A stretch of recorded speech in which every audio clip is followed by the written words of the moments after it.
тому що я побачив свою, сказати б, колегу, подругу, думаю, тепер Мілу, з якою ми не бачилися, відколи почалася, не війна, а оця відверта навала, тому що війна у нас почалася 8 років тому. На жаль, багато із нас хотіли цього не зауважувати. Тепер перед нами постала вже гостра проблема, як висвітлювати те, що відбувається. І одна шанована мною колега буквально недавно сказала, от ми стільки зусиль доклали до розбудови журналістики у Східній Європі, і тепер все це зруйновано. Не зруйновано. Насправді наша опірність і наші навички походять із того, великою мірою, що нас, скажімо так, до чого долучали наші закордонні колеги. І так само, як те, що ми здобули у мирний час, знадобилося нам у час війни, так само те, чого ми навчимося під час війни, обов'язково знадобиться нам у мирний час. Ця дискусія організована, практична лекція, але чому я кажу дискусія, що буде обговорення обов'язково, і Ніна Йельмгрен люб'язно погодилася навіть робити перерви в своїй презентації, якщо ми відчуємо, що є запитання, які просто зараз потребують відповіді.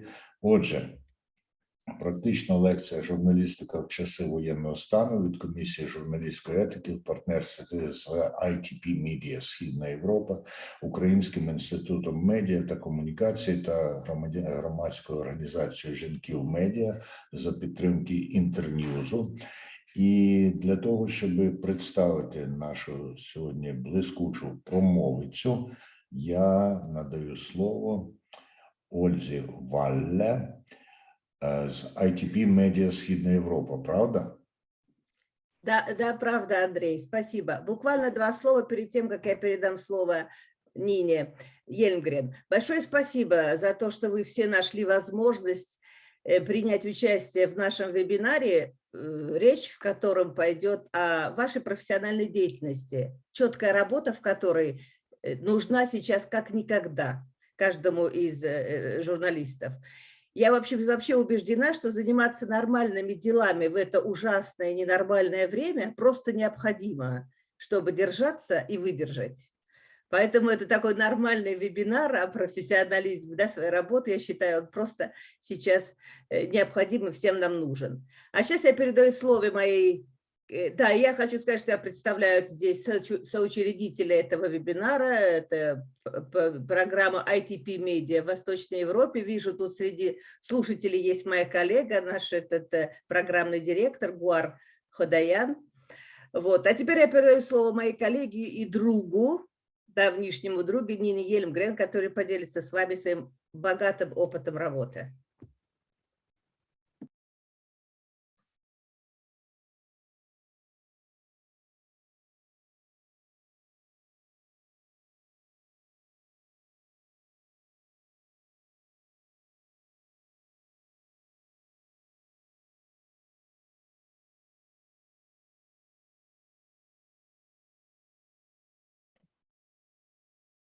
Nina, you can start already.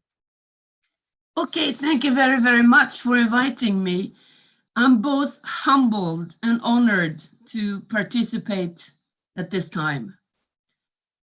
We are journalists. We have a job to do. And if we don't do it, it will be the perpetrators writing the history. It's a dangerous job, and you know all about it by now. What we are watching today is also war crimes and crimes against humanity taking place in Ukraine. And I'm positive that one day the perpetrators will pay for it. Let me start off by expressing my admiration and respect for your work. I can only imagine the difficulties you are facing on an everyday basis. I also believe that you already have some important basics to hold on to. So excuse me for talking about issues that are obvious to you. See my presentation as a reminder and a way to strengthen you. It will be in 3 parts. First, with a focus on working as a journalist in conflict. Second, meeting affected and vulnerable. And third, how to tackle this as a human. Now, Ukraine has faced armed conflict since 2014, when Russian forces invaded Crimea. Since 2014, Ukrainian forces have fought Russian separatists in the Donetsk and Luhansk regions. What you are enduring today is an invasion where the perpetrator obviously on a daily basis commit war crimes by attacking civilian areas, killing and injuring innocent civilians. It is dreadful, and I don't know anyone, including my journalist colleagues in Sweden now working in Ukraine, not being affected in their hearts and soul. So how do we deal with this as journalists and as humans? Let me start off by focusing on working as a journalist in war and armed conflict. There are 2 levels, one that does not differ from regular work and one that is totally different from regular work. The basics in journalism are the same, regardless of what you do. Always check everything with 2 of each other independent sources. And always stay critical to everything you hear, read, and see. This is vital in reporting in armed conflict, because there are always groups and powers wanting you to report what they feed you. That includes every player in the field, not only the armed forces and politicians, but also aid organizations. And I think you all recognize this. Let me underscore the importance of staying critical towards everything and everybody. That includes the president, mayors, and armed forces. You do them a misguided service not reporting on the negative as well, because journalism is part of keeping a democracy alive and healthy. The brutality of war affects journalists doing their job, both practically and mentally. If given the possibility, you should really attend a security course to be practically and mentally better prepared. Working on a Media Institute, I put together security courses for journalists with the assistance of representatives from the military, healthcare professional, psychologists, etc. We learned about mines, explosives, how to act being taken hostage, basic medical care related to war injuries, and how the body and mind react in different situations. I'm now going to share some, you might smile, but I'm going to show you some very basic objects to bring with you when you're out there on the mission. You can't carry that much. Remember that I spent most of my time in Afghanistan, where nothing works, and you can't carry a whole lot of things. So I had to have the very basics, small items that I can just put in my pockets, that I could have with me at all times, objects that, like I said, didn't take much space. And you might smile, but you know, one thing that is really, really, really good is a scarf. Because when you're out there, the main thing is that you have to learn how to stop blood. You have to have something really strong to just, when you see someone bleeding. So having a scarf around your neck both keeps the dirt from getting down in your body, and it's also very good to have if you have to stop the bleeding. Sure, you can bring, if you have a big pocket or something, because stopping the bleeding is very important. So you should bring better material as well if you have that space.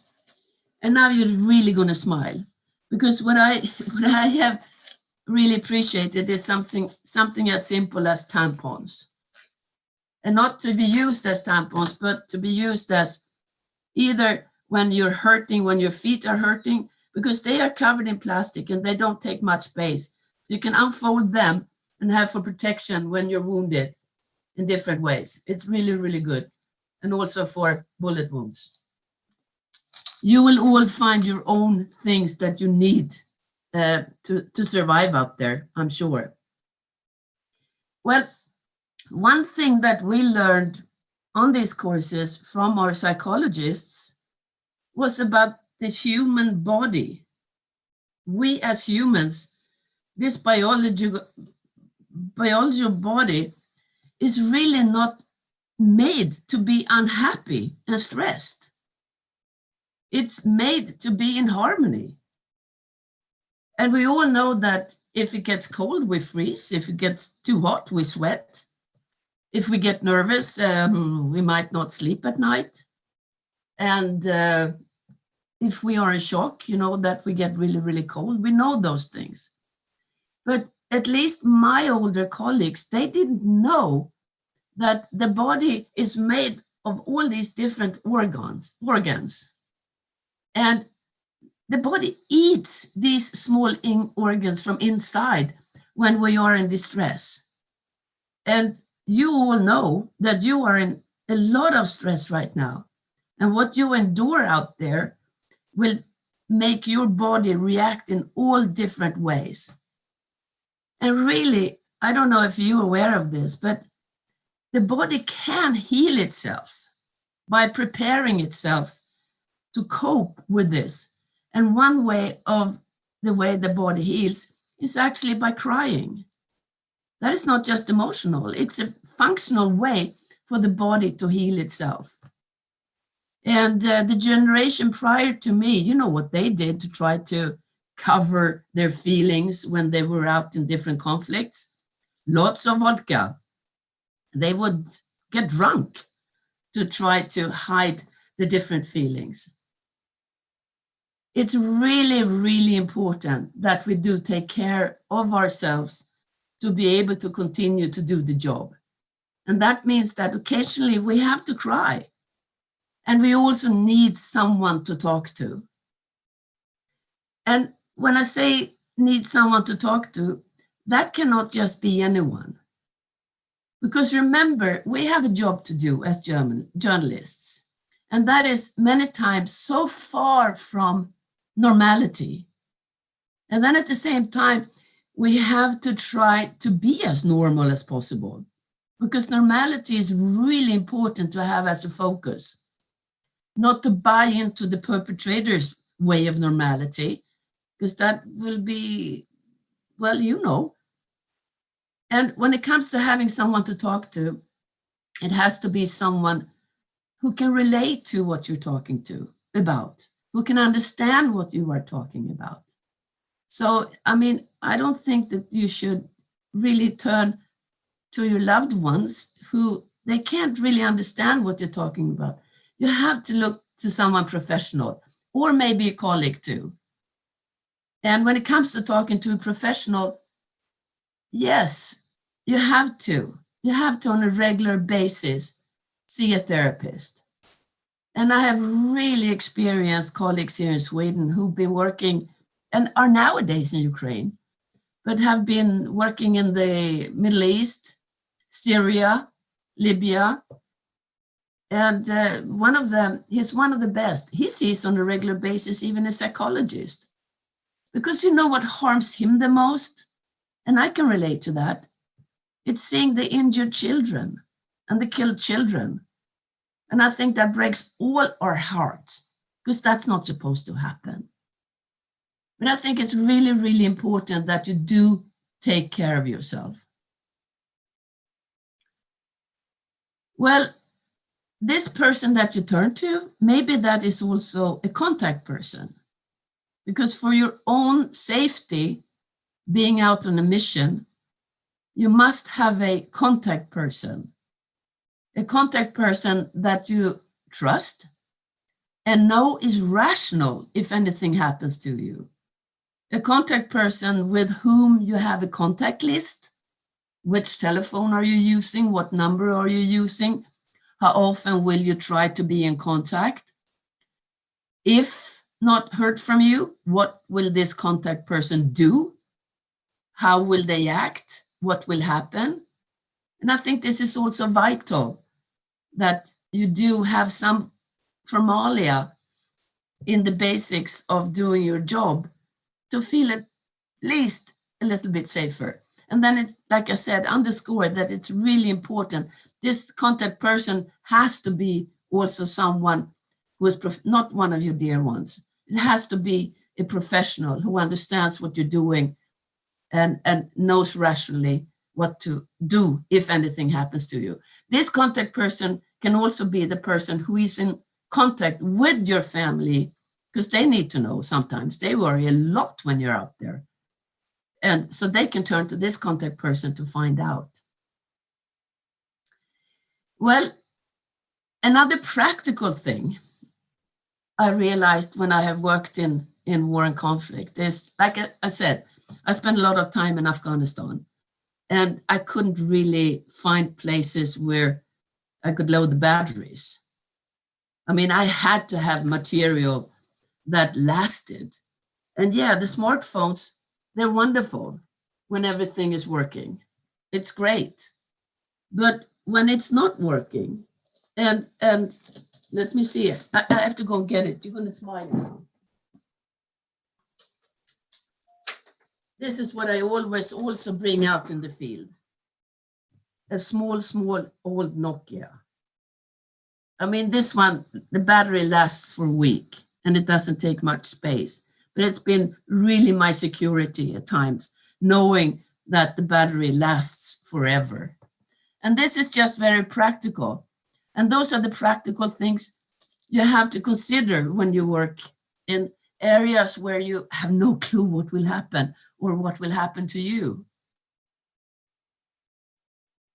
When I have been working, how do you keep the respect for yourself and your surrounding? I mean, you see so much that you wish you never had to see when you work in armed conflict and in war times. What happens to people is absolutely appalling. And then what do you do to keep your own respect? Well, I'm old-fashioned. I've had the assistance even of the Geneva Convention. There are international laws in regards of war. And you know that the Geneva Convention was after the World War II, when this, I don't remember his name now, but he was working then with ICRC when he saw the atrocities in the fields. And the Geneva Convention is the protection of civilians. And when it was established in 1949, it was just basically civilians. And even though journalists are regarded as civilians when it comes to the laws of war, it wasn't mentioned particularly until 1977, when there was a new article in the Geneva Convention, in the protocol. And according to that, we are civilians working out there and should be protected. It's a war crime attacking journalists. And also when it comes to taking us as prisoners of war, we should be treated like civilians being taken prisoners of war. We should be registered by the ICRC, who has the role in this to register prisoners of war. There's one exception when it comes to journalists being regarded as civilians, not when we are embedded. Yes, I have been embedded too with Swedish military, American military, Afghan military. And as long as I am not involved in armed conflict, and can be regarded as one of the combatants, I'm still a civilian. But once, if anyone around me starts shooting, well, then it's a question about, am I involved in the armed conflict then or not? And this was a question in Iraq with American journalists. So beware, it's important to keep the distance from those involved in the fighting when you are embedded as well. And I hear how difficult this is, but war is difficult. Also, when it comes to prisoners of wars, I have been asked numerous of times in Afghanistan if I didn't want to visit with the POWs. And again, like I said, I'm old-fashioned. I asked, are they registered with the ICRC? If not, I would decline. Well, it's also for my own journalistic integrity. Honestly, I didn't know if it was cousins that they would put in front of me or what. At least I could ask if they were registered with the ICRC. A couple of times when there were other journalists in Afghanistan too, especially one time I remember an American journalist and we took turns visiting POWs. And we would ask the same question to the same people and then later compare what they said. And yes, the stories differed very, very much. And this you can keep in mind that might happen. Now, when it comes to attacking journalists, like I said, it's a war crime to attack TV stations, media outlets, and so on. And then there has been discussion about one exception, maybe. And I think all of you are aware of, remember Rwanda. There was one radio station that was really involved in the genocide. And was that okay to attack that radio station then? I think that the conclusion was yes, because they were such an active part in what was happening.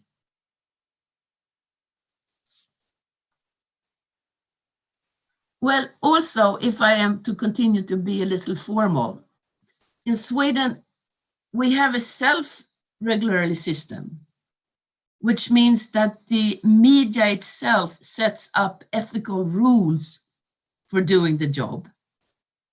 Our intention has always been to keep politicians away. We are to scrutinize them, so we don't want them to tell us how to do our job. And still, strong journalistic integrity is crucial for maintaining credibility, right? But those who scrutinize society must also be able to withstand scrutiny. So in this system, yes, people who feel that we have done them wrong can go to an ombudsman. The rules of the professional conduct set by the union here in Sweden focus on the journalist's integrity and acquisition of material, which includes the respect of those being interviewed. Let me underscore that the acquisition of material, that we are not to take what to do from outsiders. That has to be an editorial decision. Yes, the suggestion can be from whoever, but we need to discuss that together in the newsroom or together with our colleagues and bosses and make a journalistic decision what to cover and how. We cannot do anything on orders or behalf of someone outside, because then we lose our integrity. And this is vital that we keep our integrity and underscore again, especially during times of conflict, because there are so many players who want you to cover their side and run your errands, but your integrity is the most important. I think Olga has translated, I know that Olga has translated these rules into Russian, and I think that you will receive them afterwards. Let me focus a bit, or Andrei, do you think we should take some questions before I continue, or should I just continue? No, I think it was very clear cut, and there are still no questions in the chat. Okay, I continue then. Let me focus on how to meet vulnerable in conflicts and war, because this is very, very difficult. According to our ethical rules, we should not interview people in shock, because we don't really, I mean, they are in shock. I mean, you can just imagine what is happening in their minds and whatever. And how can we rely? First of all, we have to take care of them as humans. And then we cannot really trust what they're saying. Because in war, I mean, of course you are in shock what you experience. And then the mind, you know, the mind is really playing games on you, especially in times when you don't have all the facts. But the mind wants to be full of information, wants to think it knows what's happening. So then it can be used by those using propaganda and disinformation to try to just fill the mind of shocked people with disinformation and propaganda. And it happens that when you are in that state of mind, after a while, you cannot differ between what is your own reality, what have you experienced, and what you have heard. Sometimes it becomes your own story, I have experienced, because you mix it all up, because the mind thinks it needs to know and fills it up with all these different disinformation. And during the war in Balkans, that happened a lot, that disinformation and propaganda were just poured into the poor refugees who were in shock. And I'm sure that will happen in Ukraine too. So we should avoid interviewing people in shock. Also, according to our ethical rules, and this is a difficult one too, we should respect people when it comes to taking pictures and images. And I was just thinking about that when I was watching CNN the other day, when there were at least a couple of buses leaving with people on the ICRC buses from Mariupol. And they were filming people really close up through the windows. These people had no choice but having the cameras really up front in their faces. And I was thinking that, please, both we have to protect these people, and also maybe we shouldn't show who is escaping or not. Maybe, I mean, people will watch these films afterwards. But we have to respect the people that have no choice when it comes to our cameras being up in their faces. What I mean about it being difficult is that, I know this sounds harsh, but our audience, they need to see the images to understand how dreadful it is. And sometimes they need to see graphic images to really understand how dreadful war is. We can do this still with respect of the humans. And so far, even though the images from Bukhara are absolutely appalling and terrible, I mean, we are all devastated in our hearts and our minds.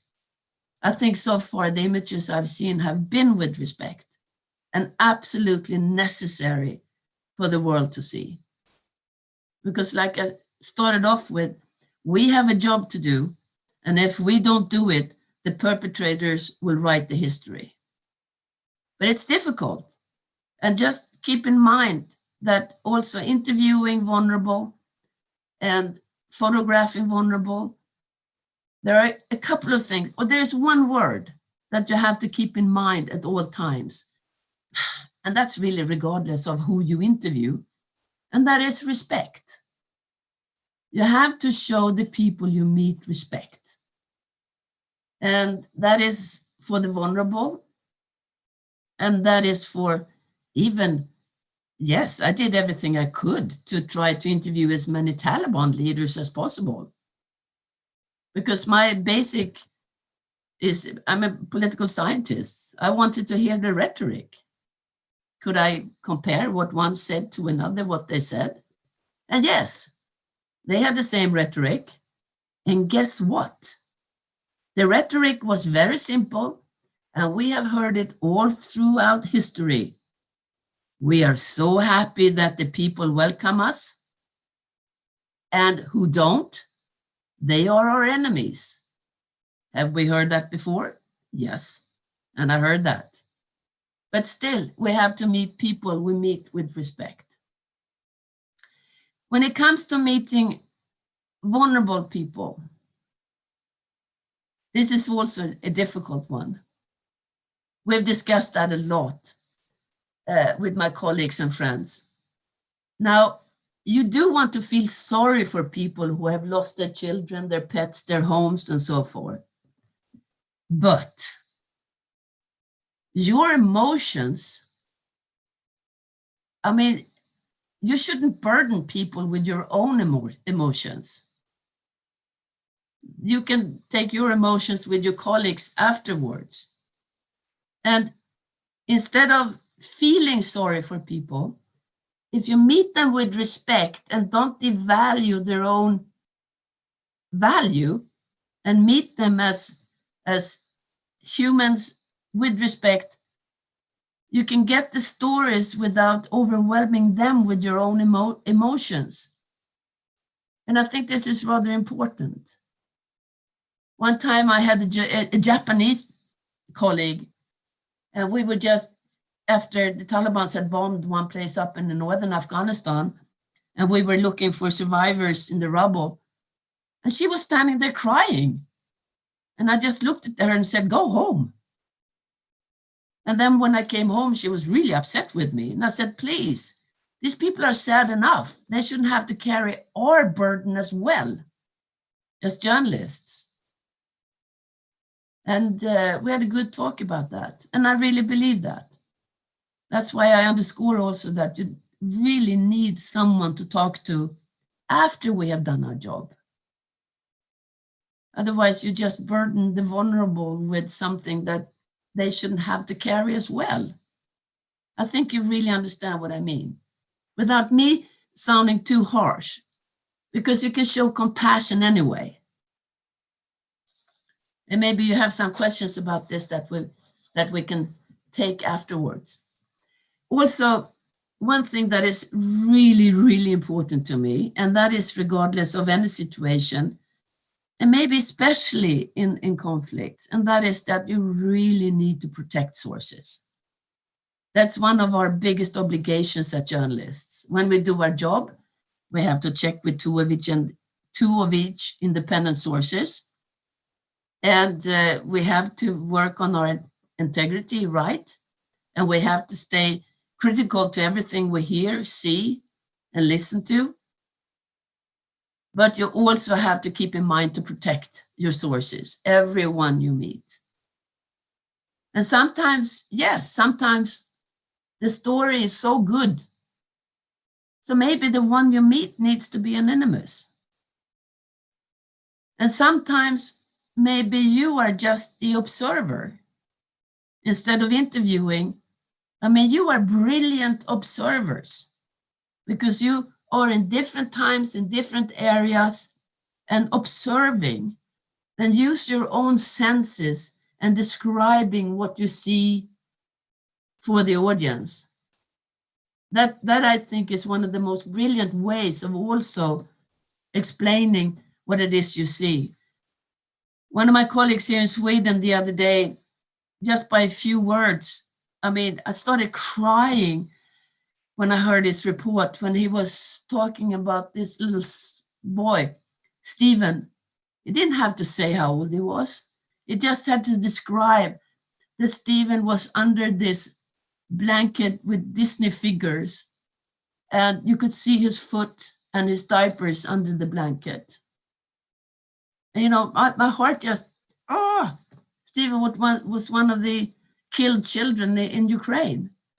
So use your senses to describe what it is you're feeling with respect for your surrounding. And remember, sometimes, I mean, when it comes to protect sources, it can be dangerous if you disclose sources. And I think you all know about that, as well. We have the ethical rules that we have in Sweden when it comes to that focus on the vulnerable. I'm going to be boring now and read them for you. Show particular consideration to inexperienced interviewees. Inform the interviewee whether the conversation and other material intended for publications. Be careful to reproduce statements and other material that non-public figures publish in social media. And another one, accommodate reasonable requests from interviewees who want to know in advance how and where their statements will be used.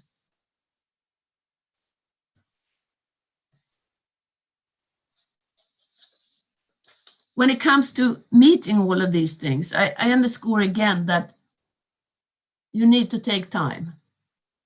You need to take time to heal before you continue to last. And honestly, we don't know how long this invasion will take. We don't know. I mean, we hoped it will end a month ago.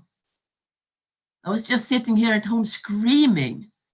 And I assure you, there has been times where, yes, all of you who have been reporting from war, you can relate to the fact that all your senses sometimes, I had no defense one day, but all my senses just took over.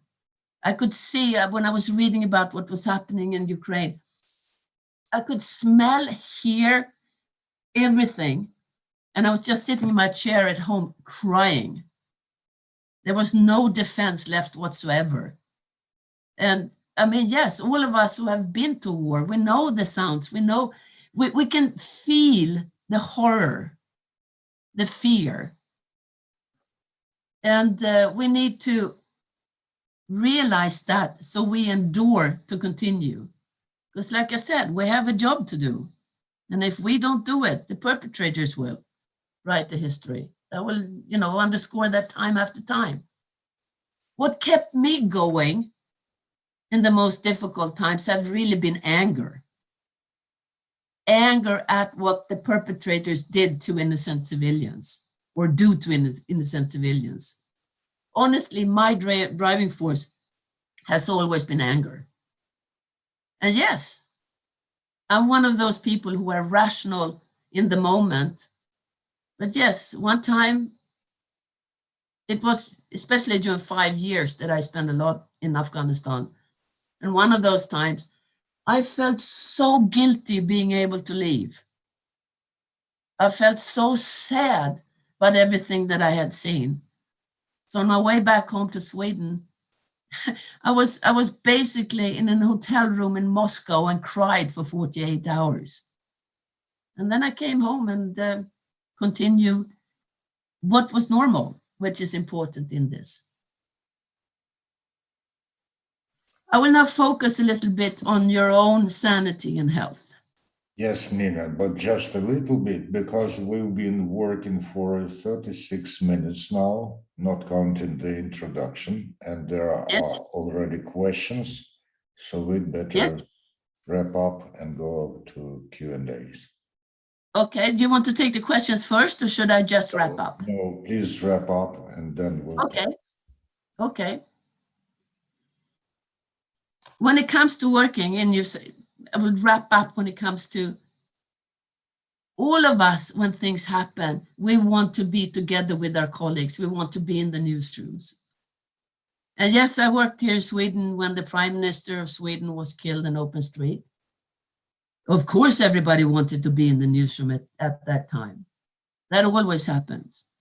But then, of course, you need to take turns. And this is so difficult. And it's so difficult to tell you now that, no, you cannot work. You need to rest so that you can take turns. But it is necessary. But then again, I understand that the situation for you is absolutely horrible. And I just learned from instance in Kharkiv, where journalists are sitting in bomb shelters, taking turns doing reports and so forth. But how you do this, how you do to take time to endure, to last, that's something I really think you need to discuss, even though it is extremely difficult. And I understand that many journalists are working out of their houses. I understand that many have moved to Lviv, but you know better than I do how to try to cope with this. But I know it sounds harsh, but you need to take time off sometimes. And you must, your body, your mind, your brain need the feeling of normality at times. You have to steal those moments of normality. Like one time in Afghanistan, the Taliban, no, you couldn't play music. So we would steal a moment of normality by hooking up the car battery to a transistor, play music and dance. You know how happy we were?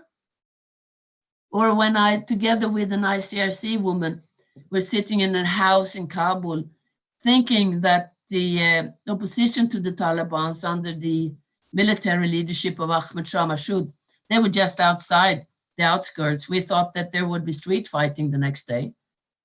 So what did we do? We could do nothing. So we poured in gin and tonic and said cheers and continued talking. You must steal moments of normality to keep sane in all this. Andre, you know what I mean, don't you? Yes, I think I know. Well, and everybody has their own way of finding a piece of normality. I don't know, can it be just reading a bit of Dostoevsky? Could it be looking at all vacation pictures? Whatever works for you. And that is important that you find what that is. To me, it's horseback riding also, and reading Dostoevsky.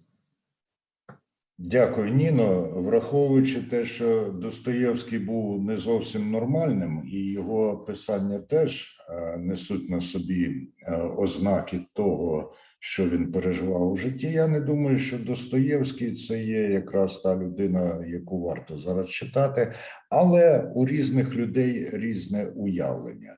Я дуже дякую, Ніно, за цю глибоку і, мені здається, корисну у багатьох аспектах розмову. Я не називаю це лекцією, це розмова. У мене вже є запитання, але найперше запитання поставлю я, скориставшись своїм становищем модератора. Це про роль припущення у нашій роботі. От ви розповіли про те, як на CNN побачили кадри людей, яких вивозили із Маріуполя, і це були крупні плани. Я з вами згоджуюсь, що це може поставити під загрозу тих людей і травмувати їх додатково. Але у вашій розповіді лунало припущення, що їх про це не запитали.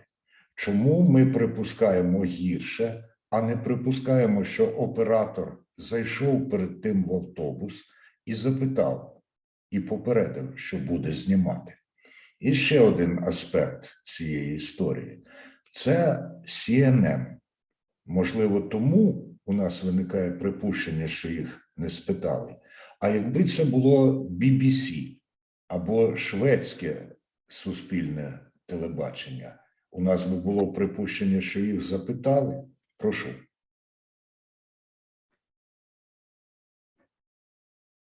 I think it's a really important question. Thank you very, very much. I would react in the very same way if it was, regardless of Swedish radio or BBC. And maybe the simple way for me to feel secure that they are taking, that respect is being given, why not just mention that in the report?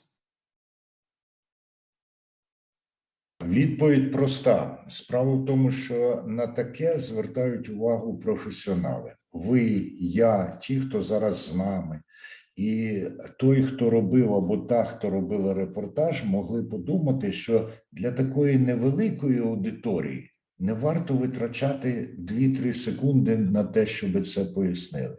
Ми знаємо, скільки варта 1 секунда. І знову ж таки, я підкреслюю, чому ми воліємо помилятися у бік, сумніватися, у бік негарного, а не сумніватися у бік гарного. Окей. Я запитав про BBC і про шведське Public Radio, тому що у них є чітко випрацьовані процедури, які справді допомагають орієнтуватися, які і мене свого часу і заспокоювали. І оце ж ви маєте повідомити співрозмовниці і співрозмовнику, де і коли, і як буде використано їхнє інтерв'ю. Я вважаю це абсолютною вимогою, яку потрібно виконати. Дякую, що ви про це нагадали. Ну, тепер запитання від аудиторії. Наталія Нечаєва запитує: дякую за те, що ви з нами. Питання таке: як знаходити рівновагу, баланс між емоціями і об'єктивністю, коли ви змальовуєте конфлікт як громадянка цієї країни або місцева мешканка, а не просто як працівниця засобів масової комунікації?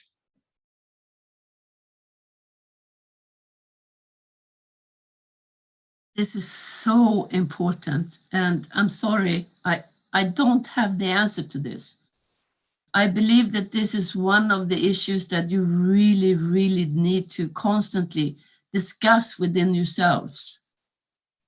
I mean, when we had, for instance, here in Sweden, I don't know if you remember, but there was a big ferry that sunk in the Baltic many years ago.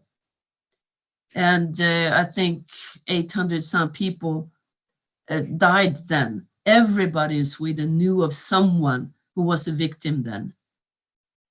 And then I was working with news then. And of course we had to make the decision that anyone among us journalists that had close relatives or friends on that ferry being then totally emotionally affected could not be working covering that story.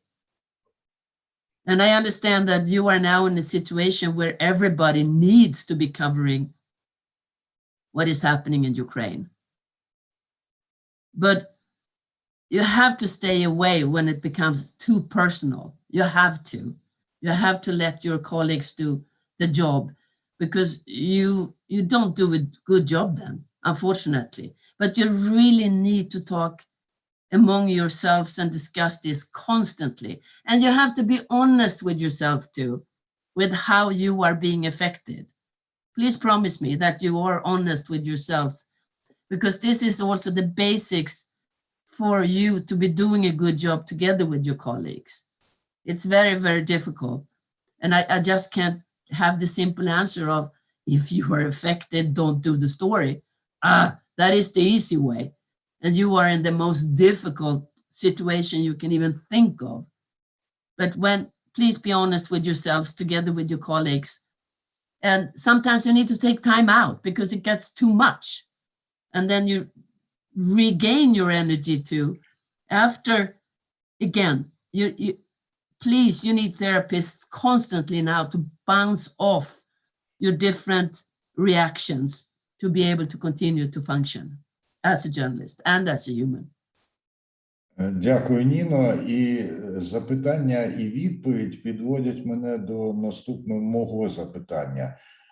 Так, емоції, так, вони заважають виконувати журналістські обов'язки, а обов'язки публіцистки чи публіциста.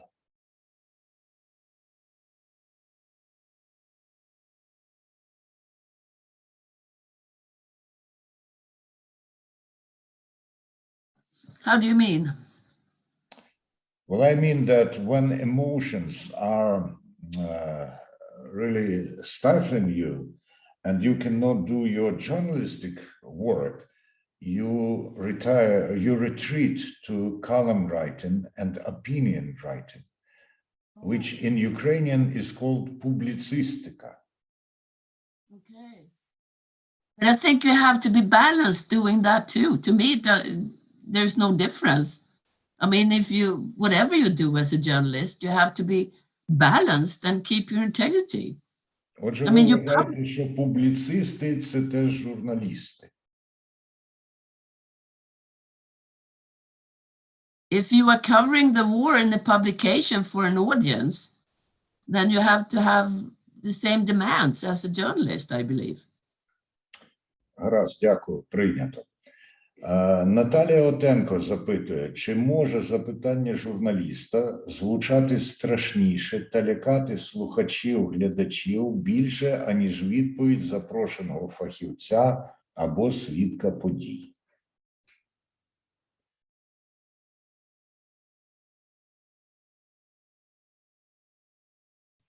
Can you deliberate? Can you please? I don't really understand what you mean. Simultaneous translation. Yes, I hear it, but I didn't understand the question. All right. I'm sure that our interpreters are doing a fantastic job. I listened to some of them, but I'll try to formulate this my way. Whether a question from a journalist may sound scarier than the answer of an expert or witness. Like, for instance, this is what you were talking about partially. Like, there's nothing particularly scary happening, but we may raise the tension by formulating our questions in a way that we put more, that we really drive people into despair and all this kind of stuff. I'm a believer in, especially the more difficult a situation is, the less you need strong words.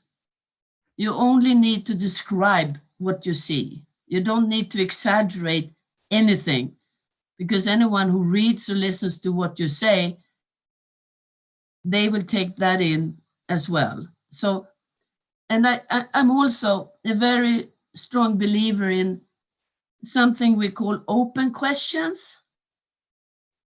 And that is, like, for instance, one question that I was thinking about when it comes to meeting vulnerable, that really counts for everybody, that how do you deal with this? That's an open question. How do you deal with this? And then the follow-up question, I tend to like that you always have a question that looks forward.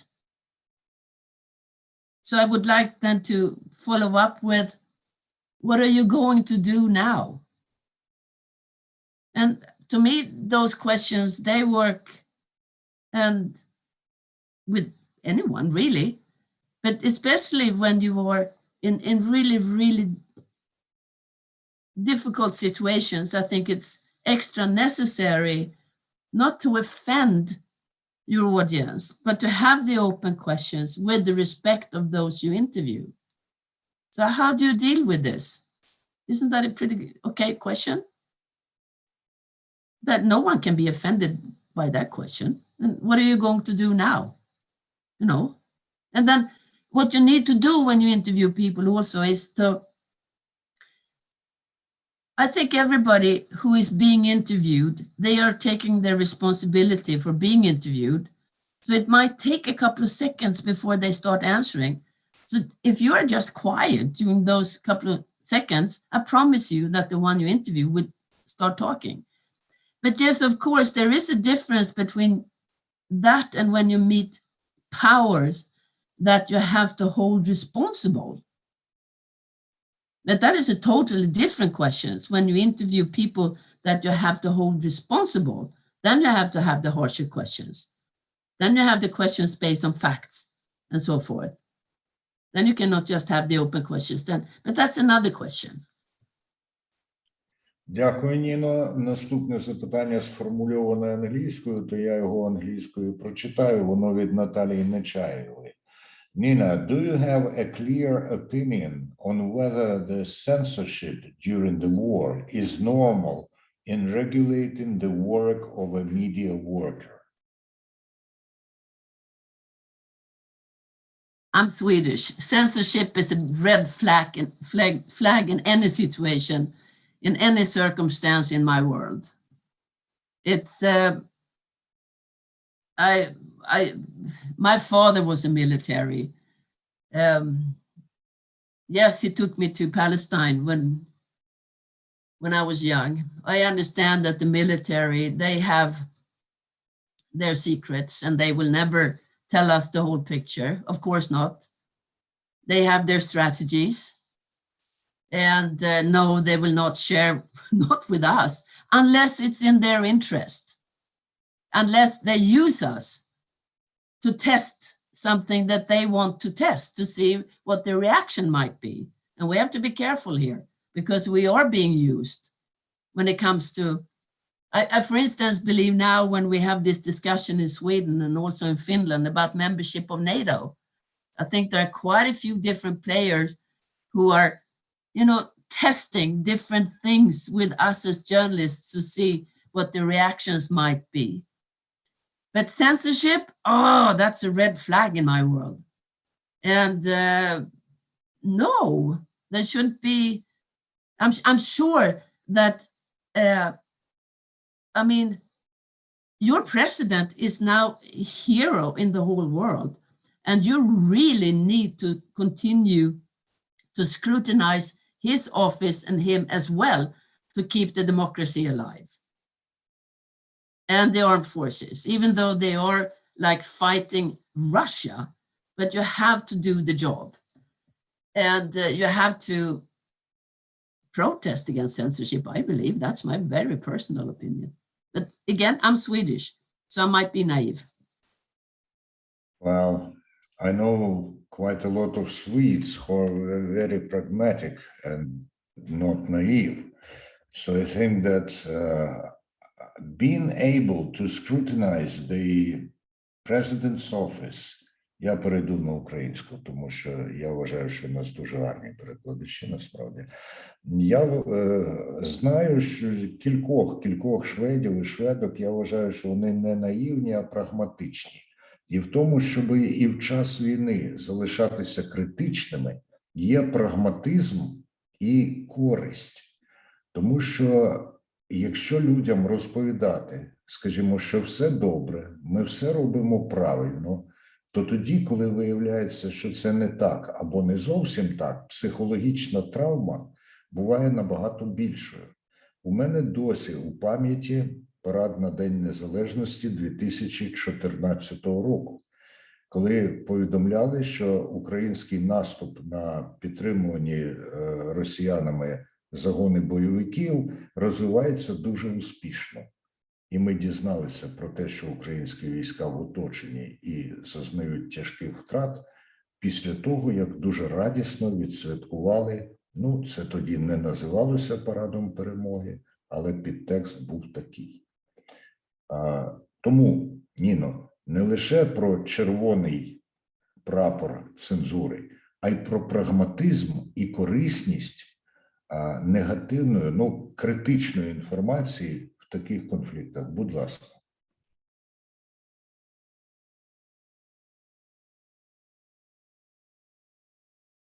And also, I believe that there are stages also in the journalistic way of focusing on different issues.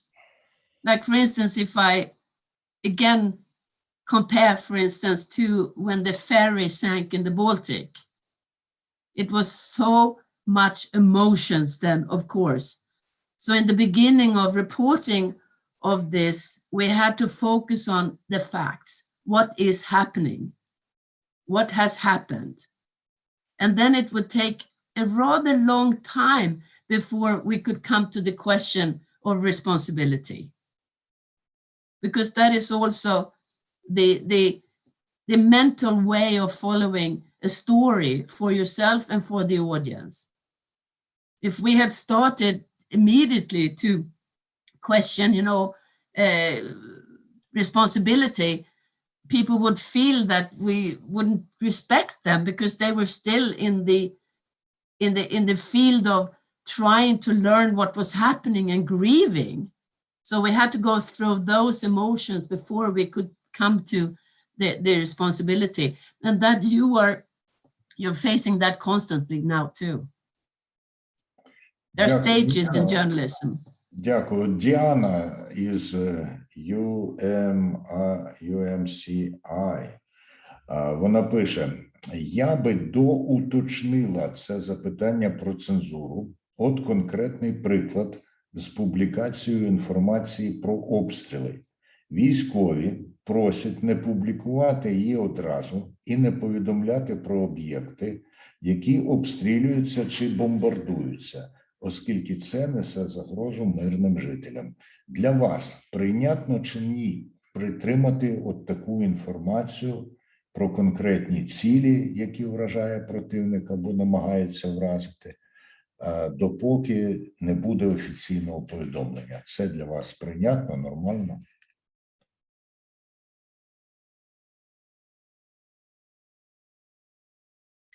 This is yet again another very, very difficult question. It comes to consequences. We discuss in Sweden, one of my former bosses is formulated that, Erik Fichtelius, I think, has been to Ukraine too. But when it comes to, we as journalists, we should be neutral when it comes to the consequences of our reporting. We are reporting the news and the facts and how it affects the civilians, our audience.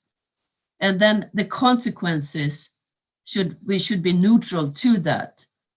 And there are always, in all different kinds of conflicts, different players wanting journalists not to report, not to publish, because they say that the consequences on whatever will be too high or too dire and so forth.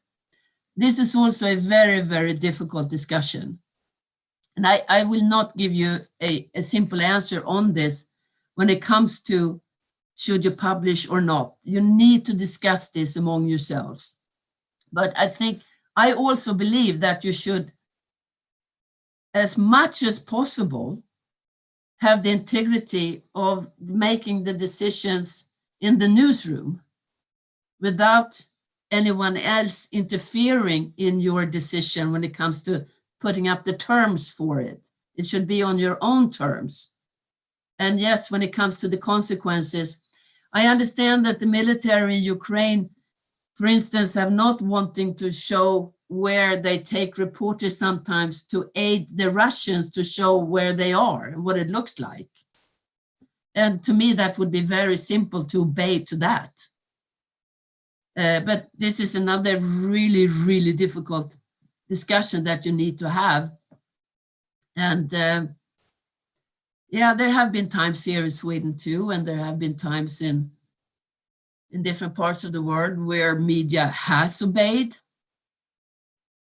But are we listening to someone else deciding what the consequences are?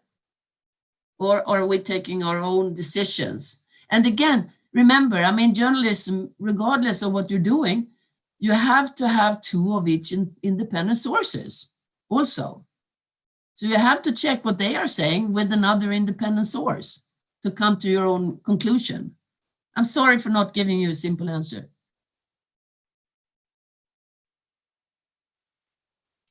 Це прекрасно, насправді, що ви ділитеся з нами не лише знаннями і досвідом, а ще й певними сумнівами і непевностями, які в нашій роботі обов'язково виникають.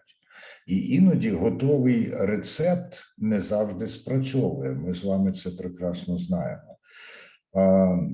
От додає Діана, а що мають в такій ситуації робити іноземні журналісти?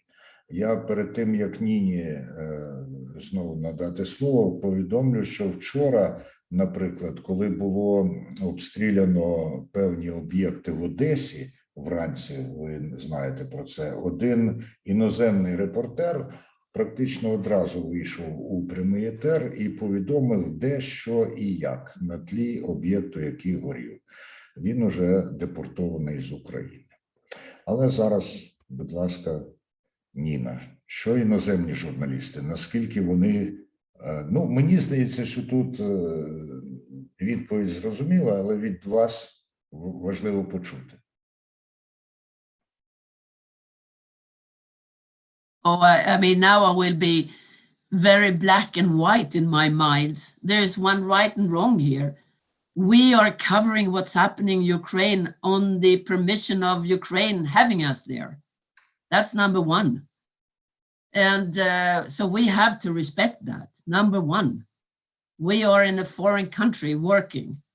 So we really have to respect that to begin with. And then those discussions when it comes to publishing, sure, I follow what some of my colleagues here in Sweden do, working for public radio, working for the newspapers. And of course, they have constant discussions with their newsrooms at home. And also, don't forget that we as journalists, when we are working out in the field, we discuss among ourselves a lot. We meet in different places and we share information. And this is really important. It helps us doing what I think sometimes a better job. And I think that we have become better at sharing information. I think in the old times, we wanted it to be my story, but now we do assist each other being out there in a different way. But number one, we are in Ukraine, we are in a foreign country, and we have to take your advice, you as journalists, and listen to what the circumstances are. And yes, then we have the discussions back home, of course. And we meet, I mean, we are in the field and we meet people. I mean, in Sweden, we have come to the point where we don't only interview representatives. We don't only interview representatives of power, of unions, but we interview people who are affected. We go places. I just heard one report yesterday about a farmer who was continuing then, of course, he had this big, huge farm somewhere, not yet affected practically by being hit by the war, but how he has changed to make sure that the army has supplies when it comes to food. And so what my colleagues are doing is, of course, trying to find those affected. And I personally, I don't know if you saw the report in The Guardian about the railway workers the other week. That has so far been one of my favorite stories. Those to me are heroes. So, but we know that. We should be reminded. I used to call them cowboys when I saw them in Afghanistan, these freelance young guys who like, I'm here, oh, nothing is dangerous. And send them home. I practically assisted in having one of them sent home because he was jeopardizing security for the rest of us. And that you have to understand when you're out there, you're responsible not only for your own security, but you're also responsible for the security of the people you meet and your colleagues. And not realizing that and taking that responsibility, please go home. Дякую. Did I answer your question? Це питання журналістської солідарності і журналістської взаємопідтримки, воно дуже важливе. Я розповів маленьку історію, яка для мене це увиразнила. Тиждень-півтора тому мені телефонувала радіопродюсерка із Сполучених Штатів для того, щоб розповісти мені, про що буде інтерв'ю, де воно буде використане і так далі, і так далі. І вона мене запитує, а звідки ви зараз ведете програми? Я кажу, з моєї кухні. А вона каже, а якщо повітряна тривога, Я кажу, ну тоді я зрідка іду до моєї ванної кімнати. А вона каже, your corridor might be safer. І я звертаю увагу на те, що у неї прізвище слов'янське із Балкан. І я її запитую, а ви звідки? І вона каже, I'm from Bosnia.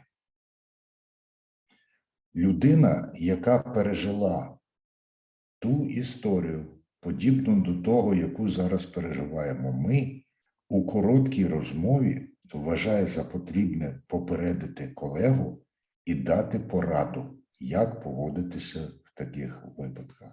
Це було дуже зворушливо, і насправді, не тільки вона подбала про мене в цій розмові, вона нагадала мені, що є багато чого, що ми іноді забуваємо із попереднього досвіду наших колег. Є запитання від Надії Жержерунової, дуже важливо. Чи є в журналістів, що вирушають у гарячі точки, гарантія безпеки хоча б мінімальна? Ніно?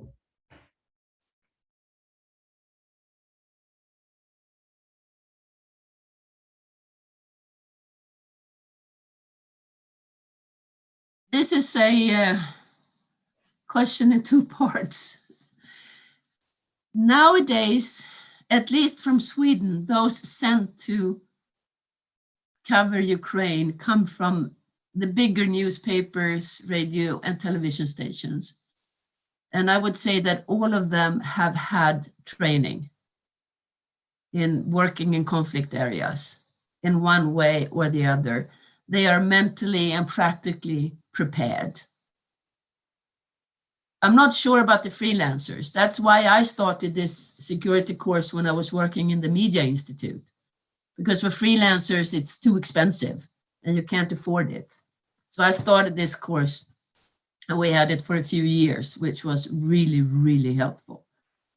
Because it is helpful being mentally prepared, at least having to focus on what might happen and what do you need to do then.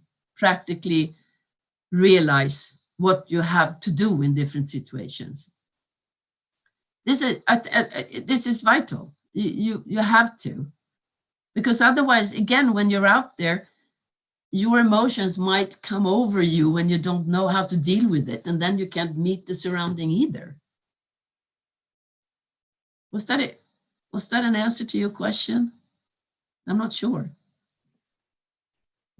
Як ми вже казали, ми постійно шукаємо відповіді. І, напевно, однієї відповіді на всі запитання або на всі підвиди цього запитання бути не може.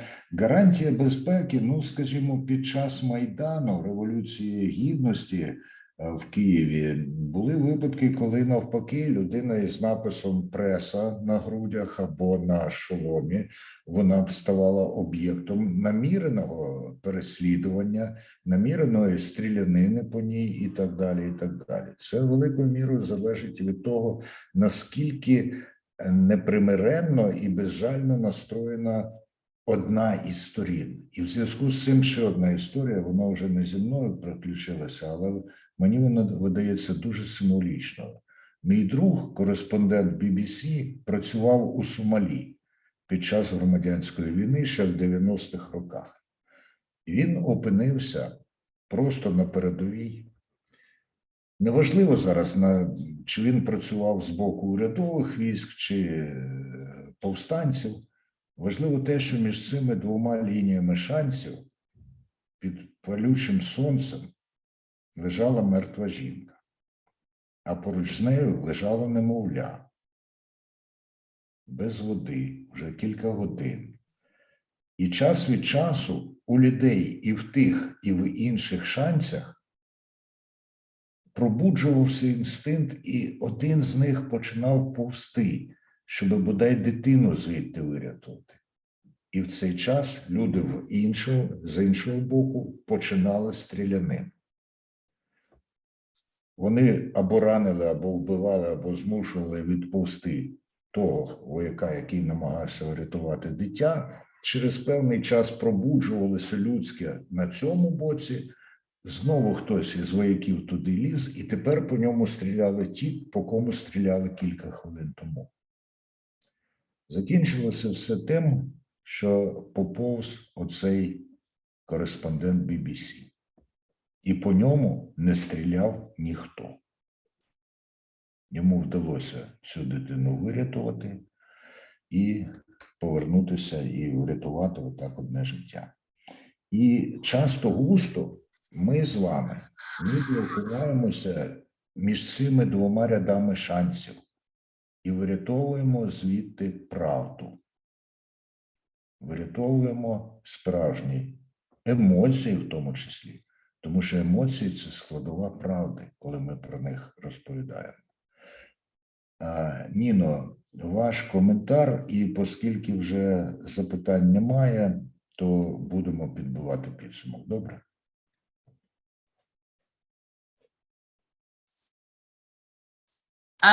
Just want to share one episode. Sometimes you are only a human, even when you're out working as a journalist in conflict area. And in Afghanistan, one time I was in a taxi coming on a road, passing a donkey carrying an injured man and two men walking. And of course, it would be faster if the body was taken in the taxi to the hospital. So of course I stopped. And we put the body in the taxi to take it to the hospital instead of the donkey walking all the way. So sometimes you have to be just a human when you're out there.